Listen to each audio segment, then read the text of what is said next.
Bienvenidos amigos del mundo a un reporte más de estas noticias en 7 días. Y bueno, también bienvenido mayo, que siempre comienza como todos los meses con el primero, pero en este caso el 1 de mayo es una jornada marcada por el Día del Trabajo y los Trabajadores y en general es una jornada de lucha y protesta, por lo menos en Europa y América Latina.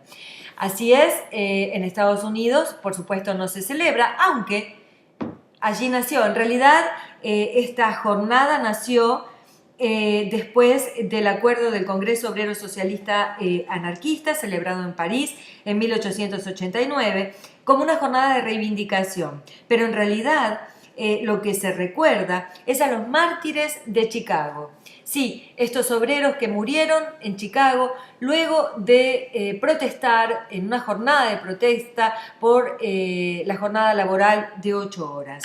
En realidad, esta sensación de injusticia siempre rodea a la relación patrón-obrero, por supuesto con diferentes niveles de injusticia. En Estados Unidos, Chicago fue o era por entonces la segunda ciudad más poblada de Estados Unidos y allí se generó un caldo de cultivo de trabajadores empobrecidos que dieron lugar, por supuesto, a injusticias y por supuesto, del otro lado, a la lucha por reivindicar el papel de los trabajadores. Estuve en Florida en estos días y bueno, claro, el 1 de mayo pasa desapercibido y es claro una paradoja que el lugar donde nació sea el lugar donde no se celebre, pero eso no es casualidad. Si bien es una paradoja, no es casualidad porque Estados Unidos trató de poner distancia de esa fecha justamente para diferenciar su sistema capitalista del resto de estos sistemas socialistas que generaron o que generan este tipo de protestas en el mundo. En Canadá tampoco se celebra el Día del Trabajo, no sé muy bien por qué, pienso que es por, digamos, estar de acuerdo con el país limítrofe. En fin, dejé el aeropuerto pensando que definitivamente estamos asistiendo a la caída de otro imperio, el imperio americano. Y no lo digo solamente por esta apatía, por esta insensibilidad que se muestra en la gente. Bueno, muchos están reaccionando a estos nuevos presidentes, o futuros presidentes, por lo menos candidatos. Están reaccionando, hay gente que reacciona, pero en general lo que se muestra en la sociedad es una apatía importante y una división de la población, no solamente histórica entre demócratas y republicanos, que eso es casi normal en todo el mundo, sino una división profunda entre personas. En fin, los déficits económicos están mejorando y una edición del New York Times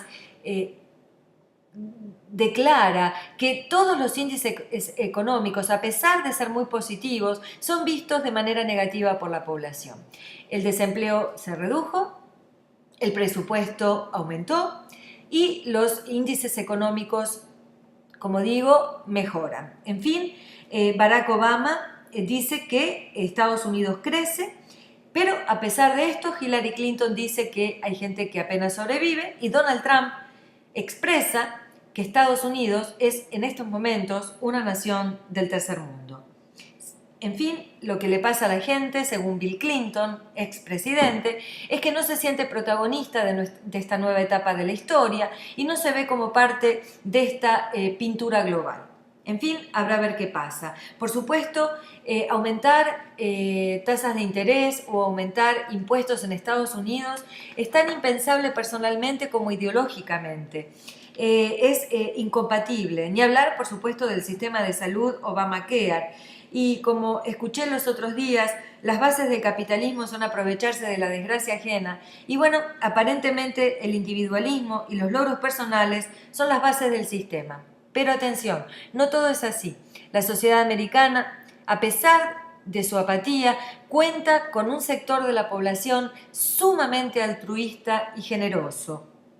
En realidad, creo que toda la población tendrá que repensar su modo de vida si quieren sobrevivir, ya no como imperio, sino como nación. En la otra punta del espectro ideológico y también geográfico se ubica Finlandia. y les voy a transmitir, o me gustaría, por supuesto, si me lo permiten, transmitirles un informe, un documental de la televisión France 24, en la que Francia 24, en la que se entrevista a la población, a gran parte de la población en Finlandia, y se le pregunta qué piensa de estas medidas que se han tomado desde el gobierno, como congelar los salarios y en muchos casos reducir la jornada laboral, lo que implica reducir los salarios, aumentar los impuestos, aunque sean unos pocos puntos, y bueno, todas medidas calificadas en América Latina y en Estados Unidos como impopulares. Bueno, allí la gente lo que responde es que vale la pena intentarlo y que no hay ningún mal en intentarlo.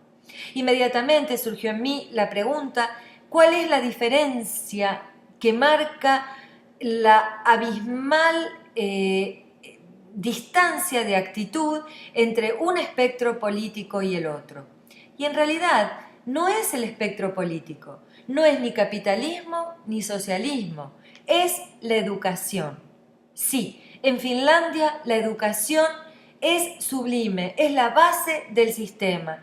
Los niños en la escuela primaria hablan 3 idiomas, por supuesto, el propio, el oficial que es el sueco, y también inglés, obligatoriamente. Los niños practican matemática en forma absolutamente empírica. La educación, como digo, es fundamental. Ningún niño puede ser desplazado, ni por sus propias capacidades, ni por su situación social, de ninguna manera. Y la excelencia de los profesores es tal que solo el 11% de los postulantes al trabajo son aceptados. En fin, enseñar y aprender son respetados en forma, como dije antes, sublime. Esa es la diferencia. Y para redondear las noticias del mundo en estos 7 días, bueno, se cumplieron 5 años en los que alguien, no sabemos muy bien quién todavía y creo que nunca se va a saber, porque bueno, todos se disputan la muerte del jefe de Al Qaeda, Osama Bin Laden. Lamentablemente en Nepal se derrumba un edificio producto de las inundaciones que azotan a la India, pero en realidad donde se ha construido sin permiso.